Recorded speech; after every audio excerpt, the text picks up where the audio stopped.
नमस्कार, young Bharat news में एक बार फिर आपका स्वागत है और मैं हूं दीपक कौर। बिहार में बदलती सियासी हवाओं ने राजनेताओं की रणनीति को प्रभावित किया हुआ है। आलम यह है कि एनडीए हो या महागठबंधन, दोनों ही अंतिम समय तक घटक दलों की सीटों के बंटवारे का सस्पेंस कायम रखना चाहते हैं। वहीं इन दलों की रणनीति को चुनौती देते हुए कई क्षेत्रीय पार्टियों ने बिहार की सभी 243 सीटों पर अपने उम्मीदवार उतारने का ऐलान कर दिया है। हालांकि खुद एनडीए और महागठबंधन कई दलों को अपने में समाहित किए हुए है। बावजूद इसके बिहार के रण में इस बार कई पार्टियां एकला चलो रे गुनगुनाते हुए चुनावी मैदान में उतर आई हैं। ऐसे सियासी दलों की बात करें तो इसमें पहला नाम आता है बिहार में जन आंदोलन के बाद जन सुराज नाम से पार्टी बनाने वाले दिग्गज राजनीतिक रणनीतिकार प्रशांत किशोर का। प्रशांत किशोर ने बिहार की सभी 243 सीटों पर अपने उम्मीदवार उतारने का ऐलान कर दिया है। उन्होंने पार्टी के गठन के साथ साफ कर दिया है कि वह न तो एनडीए के साथ जुड़ेंगे, न उनकी विचारधारा महागठबंधन के दलों से मेल खाती है। ऐसे में वह अकेले ही सियासी रण में उतरेंगे। प्रशांत किशोर का कहना है कि हम किसी गठबंधन का हिस्सा नहीं बनेंगे। 2025 में सभी 243 सीटों पर जन सुराज अपने उम्मीदवार उतारेगा, जबकि हकीकत यह है कि जन सुराज के पास अभी चुनावी अनुभव नहीं है। दूसरों के लिए चुनावी रणनीति बनाना और इस बार अपने लिए बनाई गई ऐसी रणनीति को सार्थक सिद्ध करना पीके के लिए इस बार बड़ी चुनौती होगा। ऐसा इसलिए कहा जा रहा है क्योंकि उनके संगठन का विस्तार सीमित है। पार्टी ने जमीनी पकड़ तो बनाई है, लेकिन उसे वोट में बदलना अभी आसान नहीं होगा। इसी कड़ी में दूसरा नाम आता है आम आदमी पार्टी का। बिहार में आम आदमी पार्टी ने अपने 243 उम्मीदवारों को इस बार चुनाव मैदान में उतारने का ऐलान कर दिया है। दिल्ली विधानसभा चुनावों में मिली करारी हार के बाद आम आदमी पार्टी ने अकेले ही बिहार में अपने उम्मीदवार उतारने की बात कह डाली है। आम आदमी पार्टी के शीर्ष नेतृत्व का कहना है कि बिहार में शिक्षा, स्वास्थ्य और रोजगार जैसे मुद्दों पर आप दमदार विकल्प है। हम सभी सीटों पर लड़ने को तैयार हैं, लेकिन हकीकत यह है कि दिल्ली और पंजाब से बाहर आपका असर कमजोर है। बिहार में संगठन का ढांचा भी प्राथमिक स्तर पर है। इसी कड़ी में तीसरा नाम आता है बहुजन समाज पार्टी यानी मायावती की बसपा का। वर्ष 2020 के विधानसभा चुनावों में उपेंद्र कुशवाहा और ओवैसी के साथ तीसरे मोर्चे में शामिल रही बसपा ने भी इस बार अकेले ही चुनाव लड़ने का निर्णय लिया है। यूपी की सीमा से जुड़े बिहार के कुछ जिलों में बसपा का प्रदर्शन बेहतर रहा है। मायावती भी कह चुकी हैं कि हम पूरे बिहार में अपने दम पर लड़ेंगे। दलित और वंचित समाज का वोट हमारा है, जबकि हकीकत यह है कि बसपा को बिहार में अब तक बड़ा जनाधार नहीं मिल पाया है। संगठन कमजोर है। बिहार में बसपा के चेहरे नदारद हैं। इस कड़ी में अगली पार्टी आती है ओवैसी की AIMIM। पिछली बार तीसरे मोर्चे की सबसे दमदार पार्टी बनकर उभरी AIMIM ने सीमांचल की 5 सीटों पर जीत दर्ज की थी।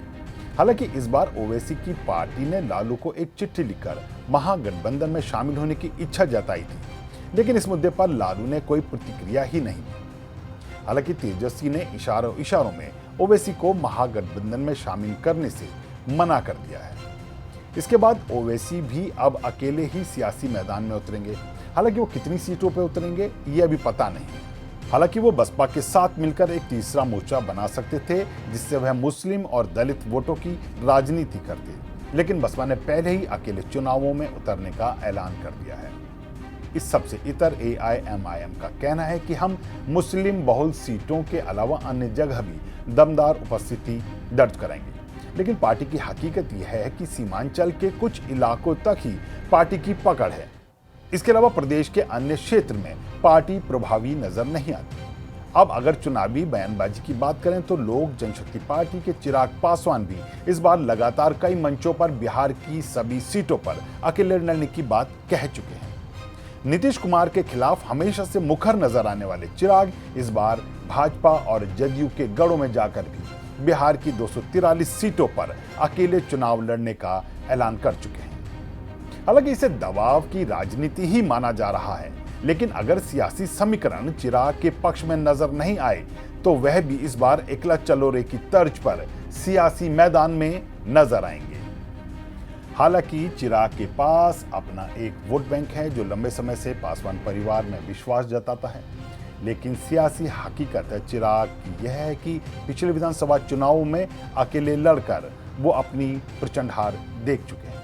ऐसे में सवाल उठता है कि आखिर इस बार के चुनावों में जनता किन मुद्दों के आधार पर अपना जनप्रतिनिधि चुनेगी। बिहार के सियासी रण में इस बार नजर आने वाली पार्टियों में से कोई बिहार की सीरत बदलने की बात करता है, तो कोई जाति धर्म के आधार पर वोट मांगेगा, कोई विकास के नाम पर वोट मांगता नजर आएगा, तो कोई तुष्टीकरण की राजनीति करने में जुटा नजर आएगा।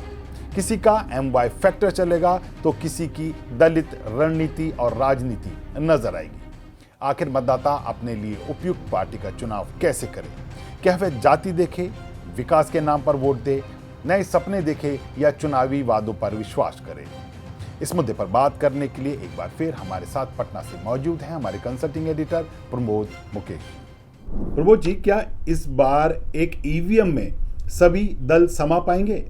जिस तरह सब अकेले अकेले चुनाव लड़ने की बात कह रहे हैं, EVM मशीन पर क्या इतने दलों की उपस्थिति दर्ज हो पाएगी? नमस्कार दीपक जी। ये अभी चुनाव में 3 महीने 4 महीने देर है, लेकिन जिस ढंग से विभिन्न पार्टियां खुद को 243 सीटों पे अकेले चुनाव लड़ने का दम भर रही हैं और मैदान में उतर रही हैं, इसकी घोषणा हर दिन बसपा ने भी कुछ दिन पहले घोषणा की कि मैं 243 पे, आप 243 पे, जनसुराज पहले से ही 243, और जो पिछले 2020 के इलेक्शन के समय जो एक ग्रैंड अलायंस बना था महागठबंधन, उसके जो सबसे प्रमुख जो पार्टी थी ओवैसी की पार्टी, उसकी भी जो हसरत थी कि वो महागठबंधन में शामिल हो जाए, लेकिन वो ऐसा पूरा नहीं हुआ, तो वो भी अकेले ही चुनाव लड़ने के लिए तैयार रहेगी। तो बिहार में इस बार चुनाव में आपने सही कहा, EVM में प्रत्याशी ये हो सकता है 1, 2, 3 EVM मतदाता केंद्र पे, एक सेंटर पे रहे जिसमें प्रत्याशियों की इतनी लंबी सूची हो जाए कि दिक्कत ही हो मतदाताओं के सामने। जी जी, तो ये तो बिहार सरकार का बजट बढ़ाने वाली बात हो गई।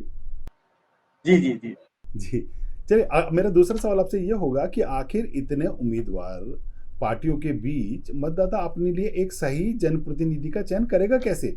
देखिए, अभी पता नहीं, ये पार्टियां, इनकी अपनी सोच है, जबकि पूरा का पूरा 90 के बाद से और उसके पहले भी ये दौर ही कोalition का आ गया, पूरा महागठबंधन और गठबंधन का ही दौर आ गया।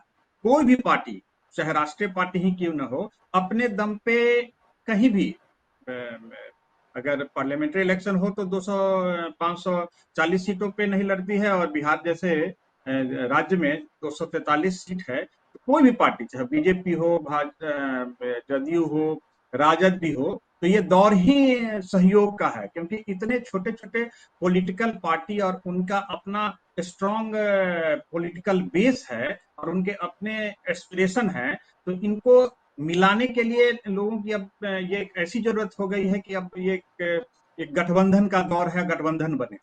लेफ्ट में बंगाल में भी लीजिए तो बंगाल में जो लेफ्ट पार्टियों का एक गठजोड़ है, बिहार में उसी ढंग से समान विचारधारा और जो एक पॉलिटिकल एम्बिशन के तहत है वो है। लेकिन जब कोई साथी ना मिले, अगर आप पार्टी बिहार में ये घोषणा करे कि हम 243 सीटों पे लड़ेंगे, और आप जबकि हाल ही में दिल्ली में आपको करारी शिकस्त मिली है, ठीक है, आपको सफलता पंजाब में मिली, लेकिन बिहार में वर्तमान की स्थिति में आप पार्टी, आप घोषणा तो जरूर कर देते हैं, लेकिन शायद ही लोगों को मालूम हो कि आपका प्रदेश में कितना प्रेजेंस है, उसका अध्यक्ष कौन है, इसका नाम भी कोई वैसा चेहरा नहीं है।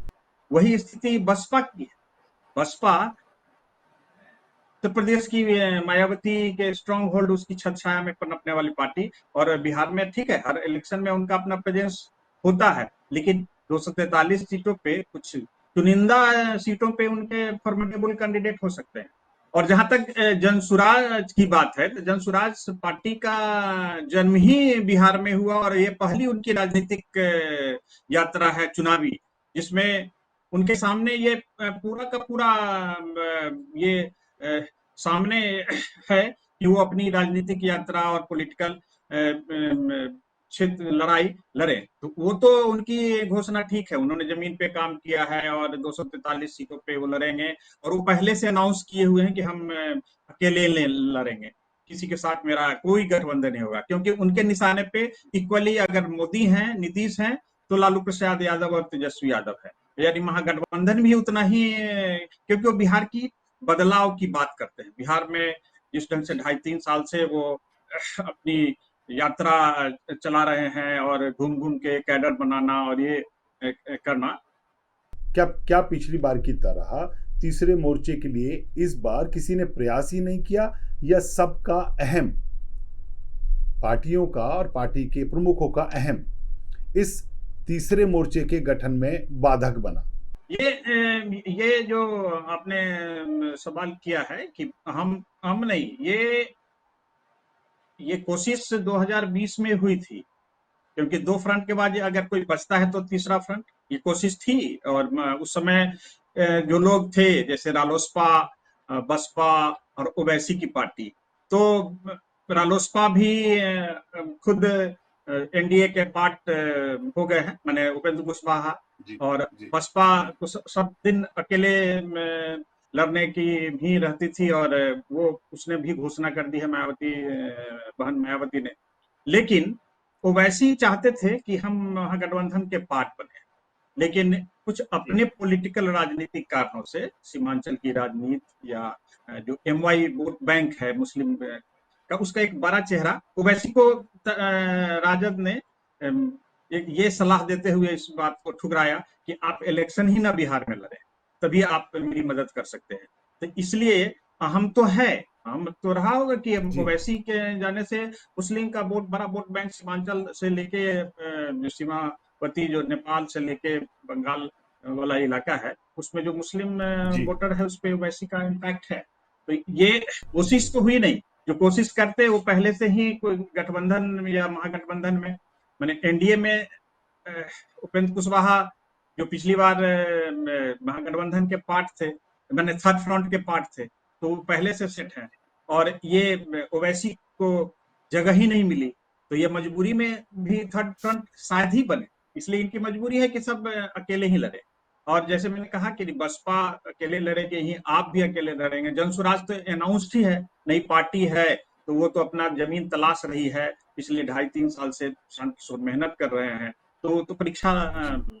में अकेले शामिल होंगे कि मैं अपनी तलाश में, मैं कितने नंबर पे आता हूँ, किस ढंग से मुझे पॉलिटिकल सफलता मिलती है।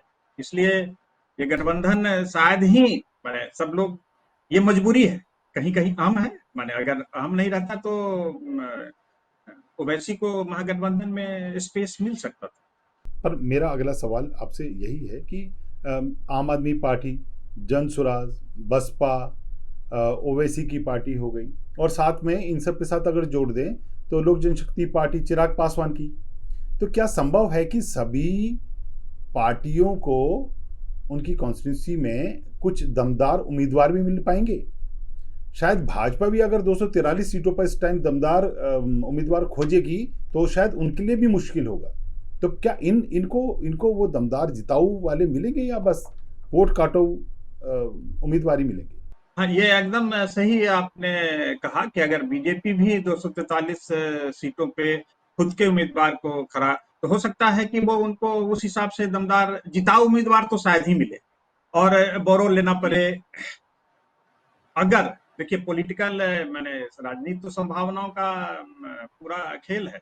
अगर जिस ढंग से जी चिराग कहते हैं कि हम 243 सीटों पे लड़ेंगे, कभी कभी मुकेश सहनी जो पिछला उनकी जो उनका अनुभव है 2020 का, कि अंत समय भी महागठबंधन में उनकी बात नहीं बनी, अगर वहां से छिटक जाए, फिर अगर उस समय 1-2 महीने बाद अगर सीटों के एडजस्टमेंट को लेके अगर नहीं कुछ बना और ये लोग आ जाए बाहर, और तब एक ग्रैंड अलायंस बने। लेकिन हर पार्टी जो रीजनल जी। पार्टी है वो जीतने के लिए नहीं, अपने पॉलिटिकल अपने वजूद और विस्तार के लिए। वोट परसेंटेज को बढ़ाने के लिए, कि उनकी आइडेंटिटी बनी रहे, इसलिए वो खड़ा करती है। आप यहाँ पे शायद ही जी कोई सीट उनको सफलता मिले, लेकिन एक पॉलिटिकल पार्टी जो नेशनल पार्टी का एस्पिरेशन में रहती है, इसलिए वो खड़ा करे। बसपा का भी वही है, ओवैसी भी इसी ढंग से अपने विस्तार को चाहते हैं।